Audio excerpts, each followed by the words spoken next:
안녕하십니까. 메신저 뉴스 첫 순서는 서울동안교회 김영준 목사님, 고향삼성교회 김영선 목사님, 대전제일교회 김철미 목사님입니다. 자녀들과의 올바른 신앙생활을 위해서 부모 세대에게 당부와 경종을 잇따라 울리십니다. 미국의 교육가인 알버트 윈십이라는 사람이 미국의 18세기에 두 가문을 추적해서 조사했습니다. 맥스 주크라는 사람과 조나단 에드워드라는 사람, 두 가문입니다. 5대에 걸쳐서 후손을 조사했는데, 이 맥스 주크라고 하는 사람에게는 신앙이 없으니까 현실 중심으로 그렇게 삶을 살았던 사람입니다. 1200명의 후손이 있는데 300명은 유아 시절에 죽었고 440명은 나태 또는 퇴폐한 생활 습관으로 인해서 몸이 망가지고 병약하게 살았고, 거지가 310명, 범죄자가 150명, 알코올 중독자가 100명, 절도범이 60명, 살인자가 70명, 그 중에 40명의 여자들은 방탕한 매춘부로 악명이 높았다고 합니다. 20명만이 직업기술을 배웠는데 그것도 교도소 안에서 10명이 직업기술을 배우는 후손들이었다는 것입니다. 그리고 조나단 에드워드의 가문을 보았습니다. 이 사람은 독실한 기독교인이었습니다. 예일 대학에 입학한 후에 23살에 목사 안수 받고 말년에 프린스턴 대학교 총장도 하고 그리고 목사로 사역을 했던 사람입니다. 그게 11명이 자녀들이 자랐습니다. 이 자녀를 조사했더니 이렇게 나왔습니다. 1390명인데 대학을 졸업한 사람이 285명, 그 중에 대학 총장이 13명, 교수가 65명, 의사가 56명, 목사, 신학자, 선교사가 100여 명, 변호사가 100명, 그리고 판사가 39명, 후손들 중에는 부통령 1명, 상원의원 3명, 주지사 3명, 시장 3명, 국회의원, 외교관 다수의 인물들을 배출하게 되었습니다. 산교육이 어떤 교육이죠? 내가 살아가는 것이 내 자녀들에게 교육이 되는 겁니다. 내가 하나님의 말씀 앞에 무릎 꿇고 그 말씀에 순종하고 그 말씀을 따라갈 때 내 삶을 바라보는 그 자녀들의 삶은 그 말씀을 따라가며 하나님의 복을 덧입는 사람으로 자라게 된다는 것입니다. 그러니까 오늘 내 삶은 나만의 삶이 아니라 내 자녀들의 삶이 되고 내 후손들의 삶이 된다는 것을 우리가 아셔야 됩니다.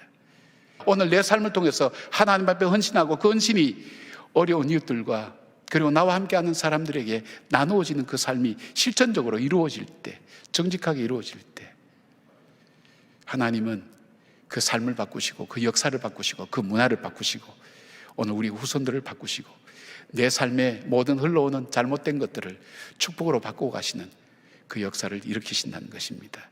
자녀를 놓고 기도하지 않는 부모가 어디 있습니까? 그런데 더 지혜롭고 더 믿음 있는 부모님은 자녀와 함께 기도하는 겁니다. 부모가 자녀를 위해서 기도하는 것보다 더 중요한 것은 부모와 자녀가 함께 기도해야 돼요. 우리 자녀들에게 두 손 들어서 축복하고 두 손 들어서 기도하고 그 자녀가 부모로부터 배우는 거예요. 자녀는 부모의 등 뒤에서 배운다 하지 않았습니까? 얼굴 표정 짓는 것 하나, 말투 하나, 음식 문화, 옷 문화, 예절 문화, 관계 문화 전부 다 등 뒤에서 다 배우는 거예요. 따라하는 거예요. 우리가 어떻게 하느냐에 따라서 자식이 따라합니다. 기도하면 기도할 줄 압니다.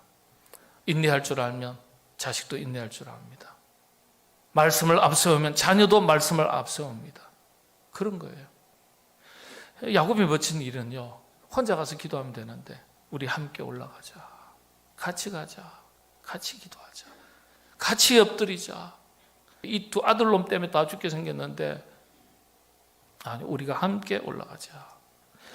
야곱에게서 위대한 점은 우리가 뭘 발견할 수 있냐면요, 그가 과거에 있었던 일이지만, 예전에 있었던 일이지만 처음에 돌단을 쌓았던 그 베델을 생각할 때 어떤 것으로 기억하느냐. 내 환난 날에 내게 응답하시고 내가 가는 길에서 나와 함께 하신 하나님. 이 말 속에 내가 어려울 때, 힘들고 외로울 때 내게 응답하셨던 하나님.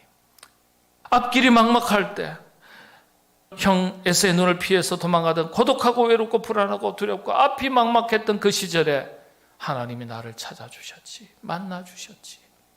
야곱은 자기가 나쁜 놈인 줄 알아요. 아버지 속이고 형을 속였잖아요. 그러니까 속이고 도피하는 인생이었어요. 그 청년 야곱이요. 우리가 살아가면서 어려운 일, 힘든 일 다 겪습니다.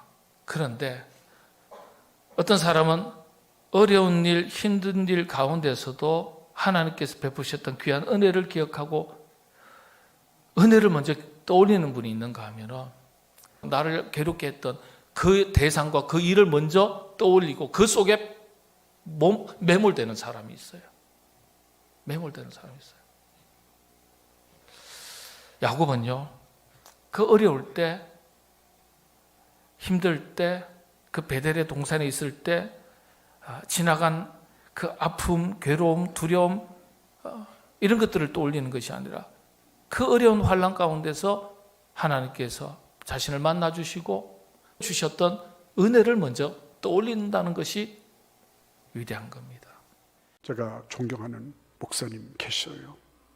그분이 43살 배기 둘째 아들을 대장암 말기로 해서 8개월 만에 천국으로 보냈습니다. 미국에서 국제 변호사였는데 장하고 나서 크고 호흡에 좋은 만능 스포츠 선수였는데 공부도 잘하지, 운동도 잘하지, 사람 인성 좋지, 어디 빼놓을 데가 없는 그 아들을 한 줌 흙으로 재로 해가지고 받아가지고 한국으로 이렇게 비행기를 타고 오면서 그렇게 하나님이 회개를 시키시더래요. 난 내 자식이 인간적으로 잘 되는 거는 기뻐했지만 영적으로 잘 되는 거에 대해서는 별 관심이 없었어. 그래서 혹시나 하나님 데려가실지도 모르겠다 이런 생각이 들어서 전화했다는 거 아니에요. 아빠가 너를 위해서 기도하고 너 치료를 위해서 기도하지만 너 하나님 만날 준비가 돼 있니? 여러분 그런 질문들을 자녀들에게 던져보셨습니까? 너 하나님 만날 준비 돼 있니? 재수 없다고요? 아니에요. 그건 재수 없는 일이 아니에요. 우리 자녀들이 영적으로 하나님을 의식하면서 그분의 나라에 설 것에 대해서 기억하고 올바르게 신앙생활 잘하도록 하는 것, 그게 부모님이 우리 자녀들을 위해서 재산을 억만금 남겨주는 것보다도 훨씬 더 가치 있는 일이에요. 믿습니까 여러분? 하나님 앞에 확신해야 돼요. 정말 그 아이의 영적인 복지, 그 아이가 영적으로 성숙하게 주님과 함께 동행하는 그런 일들을 위해서 얼마나 기도했나. 하나님이 보여주신 거, 많은 사람을 옳은 대로 돌아오게 하는 이 일은 일반적이고 보편적인 모든 사람이 다 가는 종말적인 사건 속에서 특별한 광위를 나타내는 특별한 상급을 약속하고 있다는 거예요. 이 약속에 동참하고 싶지 않습니까? 이 상급 받고 싶지 않아요? 하나님 아버지, 내가 한번 이 세상 살아가면서 나도 예수님 주님으로 모시고 주님의 말씀 따라 내가 순종하며 살면서 하나님, 나를 통해서도 누군가는 옳은 대로 진리의 길을 따라서 구원받고 영원한 생명을 얻어야 되지 않겠습니까? 하나님, 나를 도와주세요. 나에게 주어진 이 모든 자원들을 이 종말적인 사건을 위해서 내가 잘 활용할 수 있도록 지혜를 주세요. 그런 기도가 우리에게 필요하지 않을까요? 메신저 뉴스 두 번째는 경주남부교회 김상전 목사님, 서울 청파동교회 김현주 목사님, 울산 호계교회 김병무 목사님을 연결합니다. 대림절을 맞아 예수님께서 되풀이해서 가르치신 부활과 천국신앙에 대해서 배워봅니다. 성도와 믿지 않는 불신자의 가장 큰 차이가 무엇인 줄 아십니까? 성도의 궁극적인 목표는 행복이나 건강이 아니라 거룩해지는 것이라 그랬습니다. 잘 사는 것, 행복하게 사는 것, 자식이 잘 되는 것, 그게 다가 아니라는 거예요. 불신자들의 관심은 세상이지 천국에는 관심이 없습니다. 하지만 우리는 이 세상에서 나그네 삶을 살아간다. 이 세상은 우리의 고향이 아니다. 우리는 장차 고향으로 돌아가는데 우리가 영원히 거처가 되는 곳이다. 믿고 살아가는 사람들이 저와 여러분들입니다. 외국에 나가보십시오. 여행을 한 달만 다녀보십시오. 집으로 빨리 돌아가고 싶은 마음밖에 없습니다. 우리 예수님께서 이 땅에 계실 때 시종일관 전하셨던 메시지의 주 내용이 무엇이었습니까? 천국이었습니다. 마태복음 4장 17절입니다. 이때부터 예수께서 비로소 전파하여 이르시되 회개하라, 천국이 가까이 왔느니라 하시더라. 마태복음 4장 23절입니다. 예수께서 온 갈릴리에 두루 다니사 그들의 회당에서 가르치시며 천국 복음을 전파하시며, 예수님께서 공생의 사역 3년 동안 하셨던 일이 무엇이었습니까? 천국 복음을 전하는 것이었습니다. 제자들에게도 천국을 전하라고 말씀하셨습니다. 마태복음 10장 7절입니다. 가면서 전파하여 말하되 천국이 가까이 왔다 하고, 예수님께서 성천하실 때도 천국이 가까이 왔다. 내가 하늘로 가심을 그대로 너희들이 보게 될 것이다. 천국을 말씀하셨습니다. 어쩌면 오늘일지도 라고 하는 시가 있어서 소개하겠습니다. 평생에 3번 온다는 행운이 오는 날, 어쩌면 오늘일지도. 내게도 첫사랑은 시작되겠지, 어쩌면 오늘일지도. 훗날 후회하지 않으려면 무언가 시작해야 하는 날, 어쩌면 오늘일지도. 열매를 거두기 위해 나무를 심어야 하는 날, 어쩌면 오늘일지도. 보고 싶은 반가운 친구가 찾아오는 날, 어쩌면 오늘일지도. 맺힌 것을 풀어야 하는 날, 어쩌면 오늘일지도. 우리 주님 오시는 날, 어쩌면 오늘일지도. 내 인생의 마지막 날, 어쩌면 오늘일지도. 그렇습니다. 주님 오실 날이 어쩌면 오늘일 수 있다고 하는 생각, 내가 생을 다하는 날이 어쩌면 오늘일 수도 있다고 하는 그 생각을 가지고 심판이 있음을 알고 거룩하고 정결한 삶, 경건한 삶, 천국을 소망하는 삶 살기로 결단하는 우리 대림절 기간 되시기를 주님의 이름으로 축복합니다. 우리 서울 선호에 소속된 동막교회와 대현교회를 설립한 사무엘 무어 선교사님이 1893년에 현재 을지로에 있는 롯데호텔 자리에서 백정 16명과 함께 곤당골 교회를 설립합니다. 처음 시작은 천민인 백정들로 시작되었지만 무어 선교사님의 전도를 받은 양반들도 곤당골 교회에 등록해서 다니기 시작했습니다. 당시에는 반상제도가 있던 시절이기 때문에 양반들이 교회에 들어오면서 문제가 생겼습니다. 양반들이 백정들과 섞여 앉아서 예배 드리는 것을 꺼려했기 때문입니다.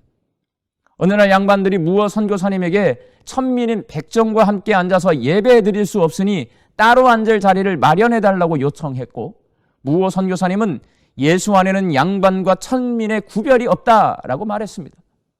그 말을 들은 양반들이 교회를 떠나 그 근처에 홍문삿골 교회를 설립하고 따로 예배를 드렸습니다. 그러던 어느 날 양반들이 분립하여 세운 홍문삿골 교회에 화재가 발생하여 예배당이 불타게 되고, 그 일로 양반들이 무어 선교사님을 찾아가 회개하고 다시 곤당골 교회로 되돌아옵니다.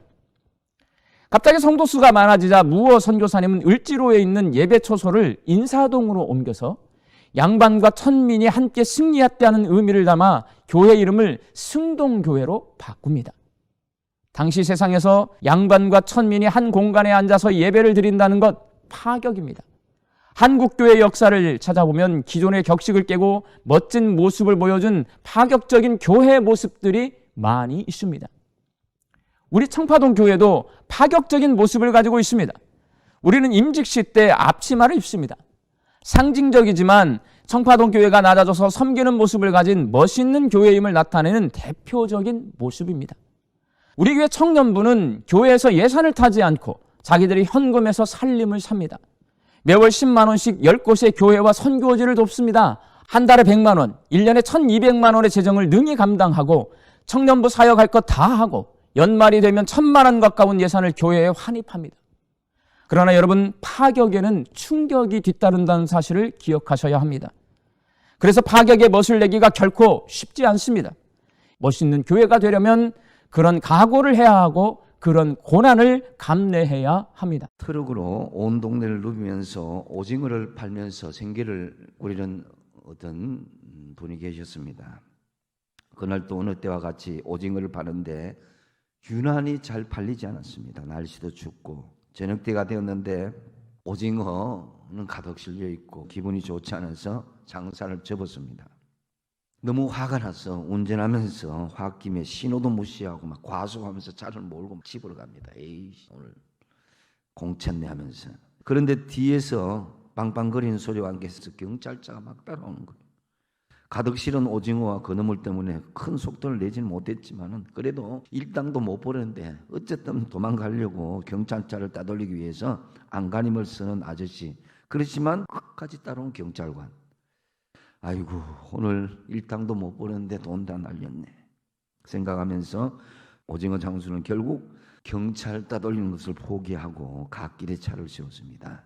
차에서 내린 경찰관이 오징어 장수에게 달려오면서 한마디 합니다. 아저씨 오징어 한 축만 주세요. 경찰 아저씨가 딱지 뗄 줄 알았는데 오징어 사러 온 것입니다. 우리와 하나님의 관계에서도 이렇게 오해할 수 있습니다. 하나님께서는 일편단심 우리를 사랑하고 지키시는데 우리는 환경 때문에 하나님을 우리 마음대로 생각하고 판단합니다.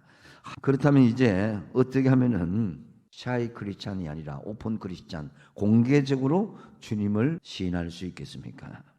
먼저 내 존재를 바로 인식할 수 있어야 된다. 궁극적으로 가야 될 하나님 나라의 백성이라는 것을 알아야 되는 것입니다. 그래서 나의 존재가 어떤 것인지를 깨닫고 안다면, 이만큼 소중한 것인 것을 안다면은 내가 어찌 주님을 사람들에게 말하기를 두려워할 수 있겠냐 이거죠. 내가 또한 너희에게 말하노니 누구든지 사람 앞에서 나를 시인하면 인자도 하나님의 사자들 앞에서 그를 시인할 것이요. 사랑은 고백하는 성질을 가지고 있습니다. 사랑하면 반드시 고백할 수밖에 없습니다. 믿음은 고백입니다. 내가 주님을 믿습니다. 예수님께 인정을 받고 싶으면은 사람들 앞에서 딱 부러지게 우리의 신앙을 공개적으로 시인하고 고백할 수 있어야 되는 거예요. 고백하는 믿음이 진정한 믿음입니다. 메신저 뉴스 마무리는 남양주 별내동안교회 나강희 목사님, 부산 진교회 신주우 목사님, 부산해안교회 조성일 목사님으로 이어집니다. 의무감으로 하는 신앙생활과 그로 인한 갈등까지도 감사하게 되는 까닭을 들려주십니다. 스코틀랜드에 존 페이튼 선교사님이라는 분이 있습니다. 이분은 가정이 매우 가난해서 어렸을 때 교육을 제대로 받지 못했고, 하지만 독실한 신앙의 가정에서 성장해서 20살 때 선교회의 전임 사역자로 일을 할 수 있게 되었고, 30살이 되었을 때 1858년 남태평양의 뉴 헤브리디스 군도의 선교사로 파송을 받게 됩니다. 그런데 그 지역은 이 선교사님이 가기 25년 전에 이미 2명의 선교사님이 파송되어 갔었지만 그 원주민들이 다 식인종들이었다고 해요. 그 섬에 도착하자마자 15분 만에 잡아먹히게 되었습니다. 그런 지역에 이제 젊고 유망한 존 페이튼 선교사가 가겠다고 결심을 한 것입니다. 특히 그와 가까운 디킨스라고 하는 노 신사는 선교사님을 만날 때마다 계속해서 선교사님 가시면 잡아먹힐지도 몰라요. 가지 마세요. 참다 못한 선교사님이 이렇게 이야기했다고 합니다. 디킨스 씨, 저보다 나이가 많으시죠? 그러니 저보다 빨리 무덤에 누우실 것입니다. 그러면 디킨스 씨의 몸은 벌레들에게 먹힐 게 아닙니까? 예수 그리스도를 섬기고 그분을 높이다가 죽을 수만 있다면 식인종들에게 먹히든 벌레들에게 먹히든 그것이 무슨 상관인가요? 어차피 최후 심판의 날 내 몸이 부활하신 우리 구주 예수님처럼 깨끗하게 부활할 텐데 말입니다. 선교사님은 그렇게 그 섬에서 사역을 시작하게 되었습니다. 도착한 지 1년 만에 선교사님의 아내는 풍토병으로 죽었고, 생후 3개월 된 아이도 엄마의 뒤를 따라 하늘나라로 갔다고 합니다. 그의 40년 사역 기간 동안에 사람들에게 배신도 당하고, 또 섬을 여행하다 난파를 당하고, 무서운 질병에 시달리고, 심지어 자기와 함께 사역하던 동역자들이 순교를 당하는 일도 보게 됩니다. 그러나 선교사님은 그런 가운데서도 영혼들을 위한 사역을 포기하지 않았고, 수많은 교회와 학교와 고아원들을 세워서 선교 사역을 해나갔습니다. 그가 세운 한 교회의 기념비에는 이런 글귀가 있다고 합니다. 그가 이곳에 첫 발을 내디뎠을 때 이 섬에는 단 한 사람의 기독교인도 없었다. 그러나 그가 이 섬을 떠날 때에는 단 한 사람의 불신자도 없게 되었다. 바울의 생애를 연구하는 사람들이 필연적으로 마주할 수밖에 없는 문제가 있는데, 그것은 바로 바울의 극적인 변화라고 하는 것입니다. 바울의 생애 가운데 이와 같은 극적인 변화를 단 한 가지 사실을 제외하고서는 설명할 수가 없다는 것입니다. 그것은 바로 바울이 다메섹으로 가는 도중에 그가 부활하신 예수님을 실제로 만났다는 것입니다.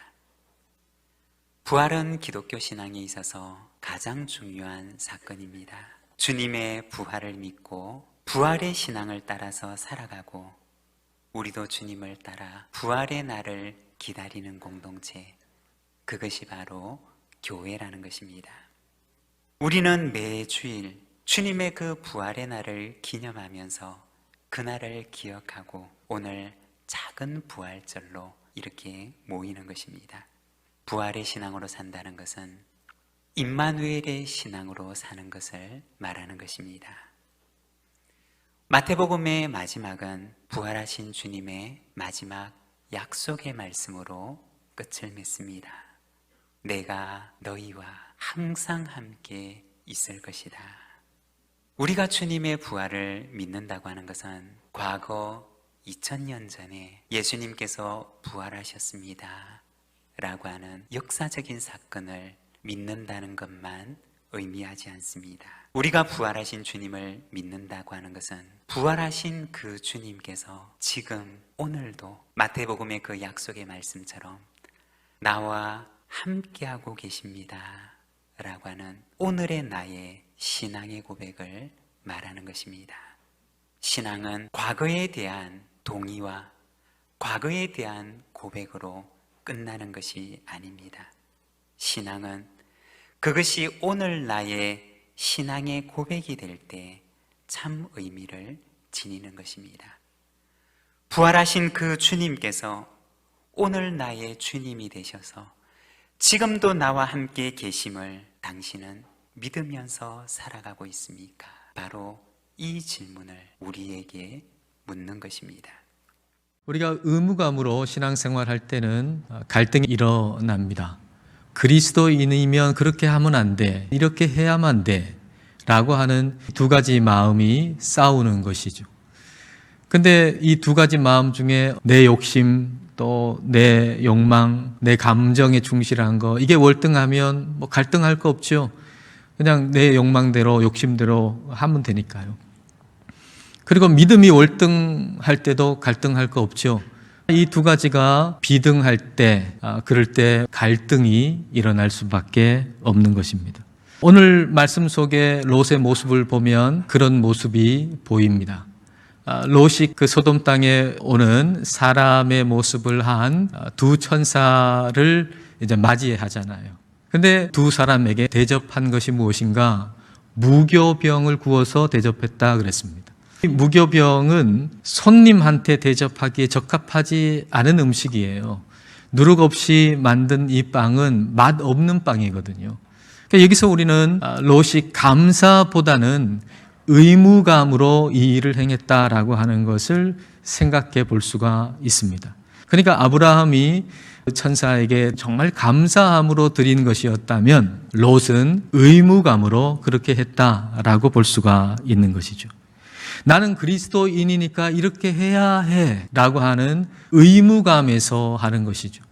아브라함이 엉긴 젖과 우유와 하인이 요리한 송아지를 가져다가 그들 앞에 차려놓고 나무 아래에 모셔 섬에 그들이 먹으니, 이건 정말 충만한 감사로 드리는 거죠.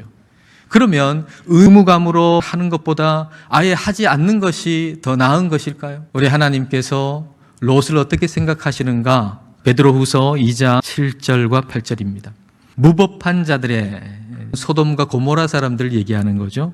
무법한 자들의 음란한 행실로 말미암아 고통당하는 의로운 롯을 건지셨으니 이는 이 의인이 그들 중에 거하여 날마다 저 불법한 행실을 보고 들으므로 그 의로운 심령이 상함이라. 롯을 의롭다고 했습니다. 롯이 의무감으로 행하는 일을 하나님은 선하게 보셨다는 이야기죠.